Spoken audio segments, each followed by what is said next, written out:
Capítulo 10. La fuerza del equipo maestro. La fuerza motriz, el noveno paso hacia la riqueza. El poder es esencial para triunfar en la acumulación de dinero. Los planes son inertes y carecen de utilidad sin el suficiente poder para traducirlos en acción. Este capítulo describirá el método con el que un individuo puede lograr y aplicar el poder. El poder puede definirse como un conocimiento organizado y dirigido de un modo inteligente. El poder, tal y como se utiliza aquí el término, se refiere a un esfuerzo organizado, suficiente para permitir a un individuo convertir su deseo en su equivalente monetario. Un esfuerzo organizado se crea por medio de la coordinación de los esfuerzos de dos o más personas que trabajan para un fin definido en un espíritu de armonía. El poder es necesario para la acumulación de dinero. El poder es indispensable para la retención del dinero después de haberlo acumulado. Averigüemos cómo puede adquirirse el poder. Si el poder es conocimiento organizado, examinemos las fuentes de conocimiento. 1. Inteligencia infinita. Podemos contactar con esta fuente de conocimiento con el procedimiento descrito en otro capítulo, con ayuda de la imaginación creativa. 2. Experiencia acumulada. La experiencia acumulada de un individuo o esa porción que se ha organizado y registrado puede hallarse en cualquier biblioteca pública bien equipada. Una parte importante de esta experiencia acumulada se enseña en las escuelas y las universidades donde se ha clasificado y organizado. 3. Experimentación e investigación. En el campo de la ciencia y prácticamente en cualquier otra disciplina, los profesionales reúnen, clasifican y organizan cada día nuevos hechos. Esta es la fuente a la que uno debe acudir cuando el conocimiento no está disponible mediante la experiencia acumulada. Aquí también debe utilizarse con frecuencia la imaginación creativa. El conocimiento puede adquirirse de cualquiera de las fuentes anteriores. Puede convertirse en poder cuando se organizan planes definidos y se expresan esos planes en términos de acción. Una revisión de las tres principales fuentes de conocimiento revelará rápidamente la dificultad que un individuo tendría si dependiera únicamente de sus esfuerzos para reunir el conocimiento y expresarlo con planes definidos en términos de acción. Si sus planes son exhaustivos y contemplan amplias porciones, debe por lo general inducir a los demás a cooperar con él, antes de poder inyectarles el elemento necesario de poder. Ganar poder mediante el equipo maestro. El equipo maestro puede definirse como la coordinación del conocimiento y el esfuerzo en un espíritu de armonía entre dos o más personas para la consecución de un propósito definido. Ningún individuo puede tener un gran poder sin valerse del equipo maestro. En el capítulo anterior se ha dado instrucciones para crear planes con el propósito de traducir el deseo en su equivalente monetario. Si uno lleva a cabo estas instrucciones con persistencia e inteligencia y selecciona con criterio su equipo maestro, ya habrá alcanzado la mitad de su objetivo, incluso antes de haber empezado a reconocerlo. Así, para que el lector comprenda mejor las posibilidades intangibles del poder que hay a su alcance mediante un equipo maestro escogido adecuadamente, explicaremos aquí las dos características del principio del equipo maestro, una de las cuales es de naturaleza económica y la otra de naturaleza psíquica. Las características económicas son obvias. Las ventajas económicas las puede crear cualquier persona que se rodee de los consejos, el asesoramiento y la cooperación de un grupo de personas que esté dispuesta a proporcionarle su ayuda incondicional con un espíritu de perfecta armonía. Este tipo de alianza cooperativa ha sido la base de casi toda fortuna. Su comprensión de esta gran verdad puede determinar definitivamente su posición económica. La fase psíquica del principio del equipo maestro es mucho más abstracta y mucho más difícil de comprender, porque se refiere a las fuerzas espirituales con que la raza humana en general no está muy familiarizada. Tal vez el lector perciba una sugerencia significativa de esta afirmación. Dos mentes nunca se unen sin crear una tercera fuerza intangible e invisible que pueda compararse a una tercera mente. Cabe no perder de vista el hecho de que solo se conocen dos elementos de todo el universo, la energía y la materia. Es un hecho muy conocido que la materia puede descomponerse en unidades de moléculas, átomos y electrones. Hay unidades de materias que pueden aislarse, separarse y analizarse. Asimismo, también hay unidades de energía. La mente humana es una forma de energía, parte de la cual es de naturaleza espiritual. Cuando las mentes de dos personas se coordinan con un espíritu de armonía, las unidades espirituales de energía de cada mente forman una afinidad que constituyen la fase psíquica del equipo maestro. El principio del equipo maestro, o mejor dicho, su característica económica, llamó por primera vez mi atención gracias a Andrew Carnegie hace más de 25 años. El descubrimiento de este principio fue el responsable de la elección del trabajo de mi vida. El equipo maestro del señor Carnegie consistía aproximadamente de 50 miembros, de los que se rodeó por el propósito definido de fabricar y comercializar el acero. Atribuyo toda su fortuna al poder que acumuló gracias a este grupo. Si uno analiza el historial de cualquier persona que haya acumulado una gran fortuna y de muchos que hayan acumulado fortunas modestas, encontrará que, consciente o inconscientemente, han empleado el principio del equipo maestro. No se puede acumular gran poder con ningún otro principio. La energía es la maquinaria universal de la naturaleza para construir los pilares a partir de los cuales construye cualquier cosa material del universo, como las personas y cualquier forma de vida animal y vegetal. Se traduce la energía a materia mediante un proceso que solo la naturaleza comprende. Los pilares de la naturaleza están a nuestro alcance por medio de la energía implicada en el pensamiento. El cerebro humano puede compararse con una pila eléctrica. Absorbe energía del éter que impregna todos los átomos de materia y rellena todo el universo.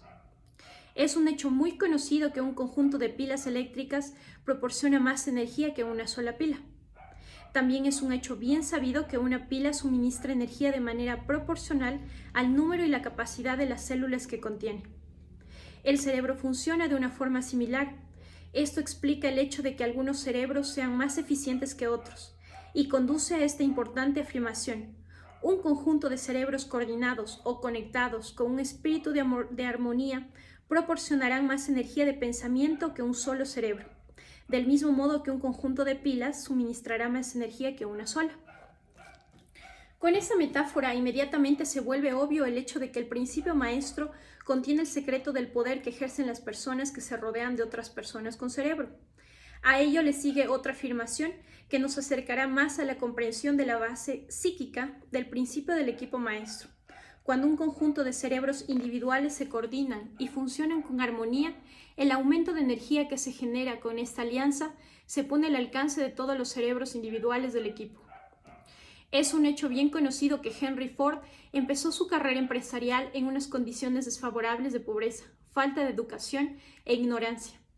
También es igualmente conocido el hecho de que, en un periodo inconcebiblemente corto de 10 años, el señor Ford dominó estas tres desventajas y en menos de 25 años se convirtió en uno de los hombres más ricos de Estados Unidos. Si uno relaciona con este hecho el de que el progreso más rápido del señor Ford se volvió perceptible cuando se hizo amigo de Thomas Alva Edison, empezará a comprender lo que puede lograr la influencia de una mente sobre otra. Si va un paso más allá y considera el hecho de que los logros más notables del señor Ford empezaron cuando entabló amistad con Harvey Firestone, John Burroughs y Luther Burbank, todos esos hombres con gran capacidad intelectual, tendrá más pruebas del poder que puede producir una alianza amistosa de mentes. Apenas me cabe duda de que Henry Ford fue uno de los hombres mejor informados del mundo de los negocios y la industria. No es necesario discutir la cuestión de su riqueza. Si uno analiza los amigos íntimos del señor Ford, de los cuales ya se han mencionado algunos, estará listo para comprender la siguiente afirmación. Las personas adoptan la naturaleza, los hábitos y el poder de pensamiento de aquellos con quienes se asocian con un espíritu de simpatía y armonía. Henry Ford superó la pobreza, la falta de educación y la ignorancia gracias a su alianza con grandes mentes, cuyas vibraciones de pensamiento absorbió a su propia mente. Mediante su asociación con Edison, Burbank, Burroughs y Firestone, el señor Ford añadió a su propio poder mental la esencia de la inteligencia, la experiencia, el conocimiento y las fuerzas espirituales de estos 4 hombres. Además, se apropió y utilizó el principio del equipo maestro por medio de los métodos descritos en este libro. Este principio está al alcance del lector. Ya hemos mencionado a Mahatma Gandhi. Quizás la mayoría de los que han oído hablar de Gandhi lo considera un pequeño hombre excéntrico que andaba sin ropa formal y daba problemas al gobierno británico. En realidad, Gandhi no era excéntrico, sino el hombre más poderoso de su época. Estimado por su número de seguidores y la fe de estos en su líder. Además, probablemente fue el hombre más poderoso que jamás haya vivido. Su poder era pasivo pero real. Estudiemos ahora el método con el que consiguió su magnífico poder. Puede explicarse en unas pocas palabras. Obtuvo poder a base de inducir a más de 200 millones de personas a coordinarse en mente y cuerpo y con un espíritu de armonía para un propósito definido. En resumen, Gandhi ha realizado un milagro, porque es un milagro poder persuadir, no obligar, a 200 millones de personas a cooperar con un espíritu de armonía durante un tiempo ilimitado. Si el lector duda de que esto sea un milagro, le aconsejo que trate de inducir a 2 personas cualquiera a cooperar con un espíritu de armonía durante un periodo de tiempo ilimitado. Cualquier persona que dirige un negocio sabe que es un asunto difícil conseguir que los empleados trabajen conjuntamente con un espíritu siquiera remotamente parecido a la armonía. La lista de las principales fuentes de las que puede lograrse el poder está tal y como ha visto el lector, encabezada por la inteligencia infinita. Cuando 2 o más personas se coordinan con un espíritu de armonía y trabajan hacia un objetivo definido, se sitúan en una posición gracias a esta alianza donde pueden absorber el poder directamente del gran almacén universal de inteligencia infinita. Esta es la mayor de las fuentes de poder. Es la fuente a la que acuden los genios y todo gran líder, tanto si son conscientes como si no. Las otras 2 grandes fuentes de las que puede obtenerse el conocimiento necesario para la acumulación de poder no son más ni menos fiables que los 5 sentidos del ser humano. No siempre se puede confiar en los sentidos. La inteligencia infinita no se equivoca. En los próximos capítulos se describirán detalladamente los métodos mediante los cuales puede contactarse más fácilmente con la inteligencia infinita. Esto no es ningún curso de religión. No se debería interpretar ninguno de los principios fundamentales de este libro como si pretendieran interferir tanto directa como indirectamente con las costumbres religiosas de cualquier persona. Este libro se limita exclusivamente a enseñar al lector a transmutar su propósito definido de deseo por dinero en su equivalente monetario. Aconsejo leer, pensar y meditar a medida que uno lee. Pronto todo el tema se desenvolverá y el lector podrá verlo con perspectiva. Ahora está ante los detalles de los capítulos individuales. El dinero es tan tímido y elusivo como la doncella de antaño. Debe cortejarse y ganarse mediante métodos no muy distintos de los utilizados por un amante decidido a conseguir a la chica de su elección. Y casualmente el poder utilizado en el cortejo del dinero debe mezclarse con fe. Debe combinarse con deseo. Debe unirse con perseverancia. Debe aplicarse con un plan y este plan debe llevarse a la acción. Cuando el dinero viene en grandes cantidades, fluye hacia la persona que lo acumula con tanta facilidad como el agua que desciende de una montaña. Existe una gran corriente invisible de poder que puede compararse con un río, excepto por el hecho de que por un lado fluye en una dirección y arrastra a todos los lados que se hallan en ese lado de la corriente hacia la riqueza, y el otro lado fluye en la dirección opuesta, arrastrando a todos los que son suficientemente desafortunados de entrar en ella y de no ser capaces de librarse hacia la miseria y la pobreza. Toda persona que ha acumulado una gran fortuna ha reconocido la existencia de esta corriente de la vida. Consiste en el propio proceso de pensamiento. Las emociones del pensamiento positivas forman el lado de la corriente que transporta a uno a la fortuna. Las emociones negativas forman el lado que lo hace descender a la pobreza. Esto plantea una idea de una importancia magnífica para la persona que está leyendo este libro con el objetivo de acumular una fortuna. Si el lector está en el lado de la corriente del poder que lleva a la pobreza, esto puede servir de remo con el que poder propulsarse hacia el otro lado de la corriente.